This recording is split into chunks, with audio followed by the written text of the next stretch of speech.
Samantala, nakabibili po ang dalawang dalagang bumida sa katatapos lang na Philippine Fashion Week.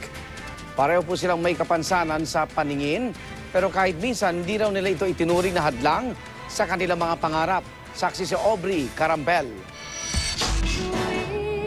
Girl power ang ipinakita ng mga bulag na modelo na sina Arjessa Espiritu at Zarina Mercado nang rumampa sila sa runway ng Philippine Fashion Week.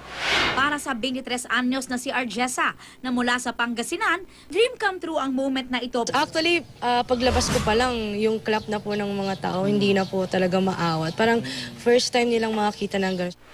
Ang pagrampa ni na Arjessa at Zarina ay proyekto ng clothing line ng isa ng magkapatid na Audie at Joey Espino Jr. Katuwang ang Philippine Blind Union at Novel, a nationwide organization for visually impaired empowered ladies. Ang main purpose po is to have an awareness para malaman po ng public yung tungkol po about women and girls with visual impairment.